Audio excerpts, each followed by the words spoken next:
दोपहर के 2 बजे हैं। नमस्कार, मैं हूं राशिद। करेंगे 2 बड़ी खबरों से शुरुआत 2 बजे के बुलेटिन की। छत्तीसगढ़ के कोरबा में लालकृष्ण आडवाणी ने नरेंद्र मोदी की जमकर के तारीफ की है। मोदी को पीएम पद की उम्मीदवारी मिलने से आडवाणी नाराज चल रहे थे। ऐसे में कोरबा में आडवाणी के इस बयान के कई मायने निकाले जा रहे हैं। दूसरी खबर आसाराम से जुड़ी है। आसाराम को जोधपुर लोअर कोर्ट से राहत नहीं मिली है। कोर्ट ने आसाराम की न्यायिक हिरासत 30 सितंबर तक बढ़ा दी है। इन दोनों ही खबरों पर इंडिया न्यूज की लगातार नजर बनी हुई है। आसाराम से जुड़े हुए तमाम अपडेट्स हम आप तक पहुंचाएंगे और एक बड़ा पैनल मेरे साथ जुड़ने वाला है। अवधेश कुमार, मार्तंडपुरी जी महाराज, चक्रपाणी महाराज, रविंदर शर्मा, स्वामी केशवानंद जी महाराज, ये तमाम पैनल हमारे साथ जुड़ेगा। लेकिन उससे पहले हम बताते हैं कि आज असल में दिल्ली में नाराजगी जताने वाले लालकृष्ण आडवाणी ने छत्तीसगढ़ में क्या कहा। गुजरात के मुख्यमंत्री नरेंद्र मोदी की पीएम पद की उम्मीदवारी से नाराज चल रहे आडवाणी ने मोदी के नाम के ऐलान के बाद पहली बार मोदी की तारीफ की है। आज छत्तीसगढ़ के कोरबा में एक रैली को संबोधित करते हुए लालकृष्ण आडवाणी ने मोदी सरकार की तारीफ करते हुए कहा कि गुजरात के हर गांव और किसानों तक बिजली पहुंची है।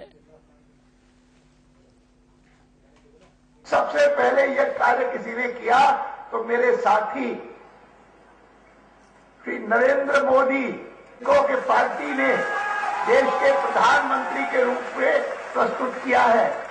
उस श्री नरेंद्र मोदी ने गुजरात प्रदेश में, जिस गुजरात प्रदेश से मैं भी सांसद हूं, मैं भी आज संसद में प्रतिनिधित्व करता हूं गुजरात प्रदेश का, उस प्रदेश ने सबसे पहले यह उपलब्धि प्राप्त की कि कोई गांव न बचे गुजरात का जहां पर बिजली का प्रकाश सब लोगों को, सब नागरिकों को, सब किसानों को न पहुंच सके।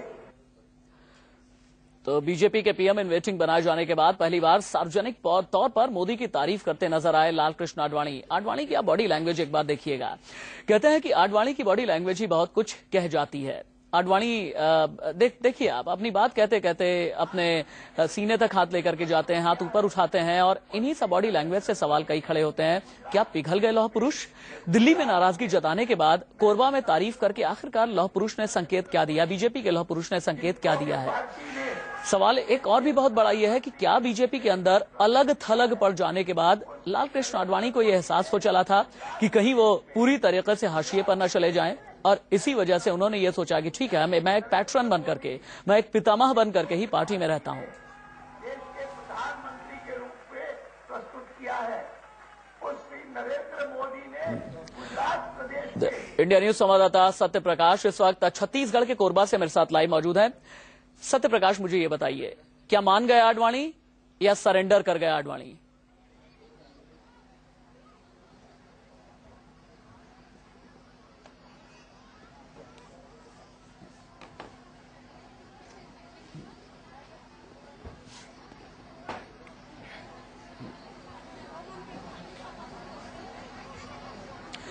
सत्य प्रकाश, आप सुन पा रहे हैं? बिल्कुल राशि, देखिए ऐसा कहा जा सकता है कि आडवाणी सरेंडर कह गए, क्योंकि जो उनका बॉडी लैंग्वेज था, जो उनका बोलने का स्टाइल था, उसमें जो वो विश्वास के साथ, जैसे पहले वो तारीफ किया करते थे नरेंद्र मोदी की, जैसे पहले कसीदे गढ़ा करते थे वो गुजरात के विकास के बारे में, उस तरीके कसीदे उन्होंने नहीं गढ़ा। हालांकि जब पावर के, बिल्कुल राशिद, हमें आपकी आवाज सुनाई दे रही है।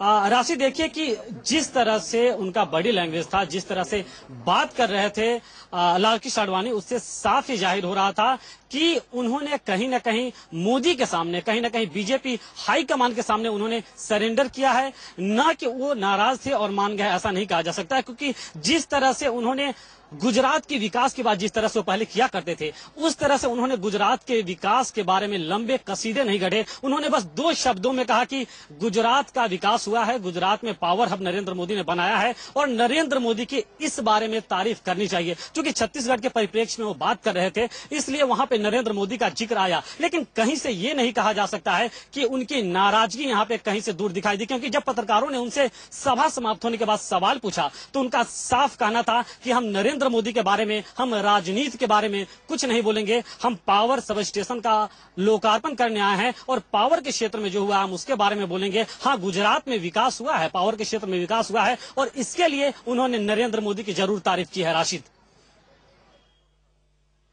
आपका, लेकिन इस वक्त बिहार के मुख्यमंत्री नीतीश कुमार कुछ बोल रहे हैं, आइए सीधे चलते हैं। के अंदर खुशियां मना रहे हैं।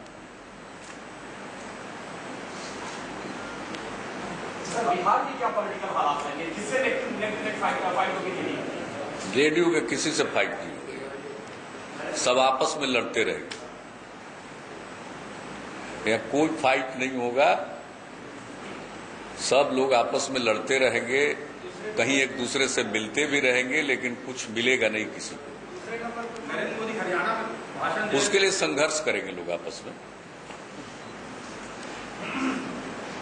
और मेरे हिसाब से तो आपस में मिले भी रहेंगे, टैक्टिकल अंडरस्टैंडिंग भी किए रहेंगे, सब कुछ होगा, लेकिन किसी चीज का कोई प्रभाव नहीं पड़ना है। बिहार की जनता का जो मिजाज है और जो उनका संकल्प है, बिहार आगे बढ़ रहा है, बिहार में अमन चैन और शांति का माहौल बना, बिहार विकास के रास्ते पर आगे बढ़ रहा है।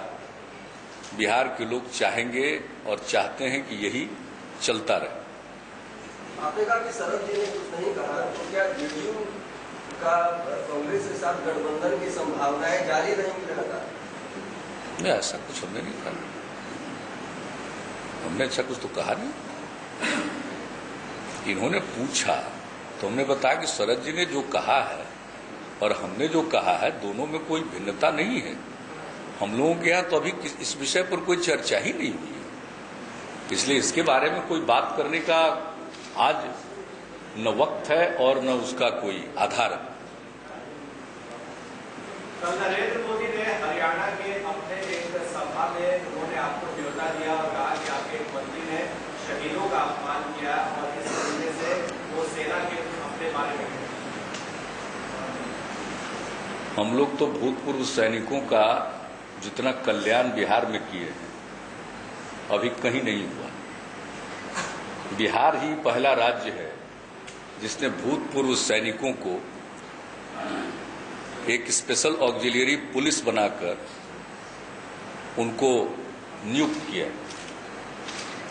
और आज की तारीख में 7,000 से ज्यादा भूतपूर्व सैनिक सैप में हैं, स्पेशल ऑक्सिलियरी पुलिस में बिहार में। और यही नहीं, 550 से के करीब वो गृह विभाग के मतलब काराओं में। तो अनेक जगहों पर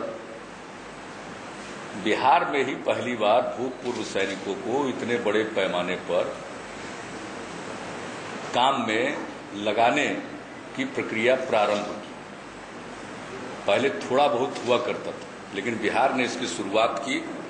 और आपको याद दिला दें, जब बिहार में पहली बार 5,000 भूतपूर्व जवानों को सैप में नियुक्त किया गया, तो तत्कालीन रक्षा मंत्री, जो आज देश के आदरणीय राष्ट्रपति, उस समय उन्होंने रक्षा मंत्री की हैसियत से सभी राज्यों के मुख्यमंत्रियों को पत्र लिखा और कहा, बिहार में जो किया जा रहा उसी के अनुरूप आप लोग भी करने के बारे में सोचें। तो बिहार तो पायनियर है, बिहार ने तो शुरुआत की भूतपूर्व सैनिकों के कल्याण के लिए, और हम लोग आगे भी इस तरह से सैनिकों का जो कुछ भी कर सकते हैं। और उसके बाद ही सिलसिला शुरू हुआ है अन्य राज्यों में भी, केंद्र सरकार के भी कई प्रतिष्ठानों में, उसके बाद सिलसिला शुरू हुआ। तो बिहार तो शुरुआत करने वाला प्रदेश है, इसलिए सैनिकों के कल्याण या उनके सम्मान के बारे में हम लोगों को तो किसी सर्टिफिकेट की जरूरत नहीं। कल मोदी जी का जो भाषण था, उससे ये लग रहा था कि एक वार की माहौल क्रिएट किया जा रहा है। आपको लगता है कि आने वाले दिनों में इंडिया और पाकिस्तान का जो रिश्ता है उसमें कुछ खतरा होने की आशंका है? चलिए, बिहार के मुख्यमंत्री नीतीश कुमार को आप सुन रहे थे। जब प्रधानमंत्री पद का उम्मीदवार बनाया गया था नरेंद्र मोदी को, उसके बाद नीतीश कुमार ने यह कहा था, विनाश काले विपरीत बुद्धि। और अब नीतीश कुमार ये कहते हुए नजर आए कि बीजेपी ने देश का ध्यान भटकाया है।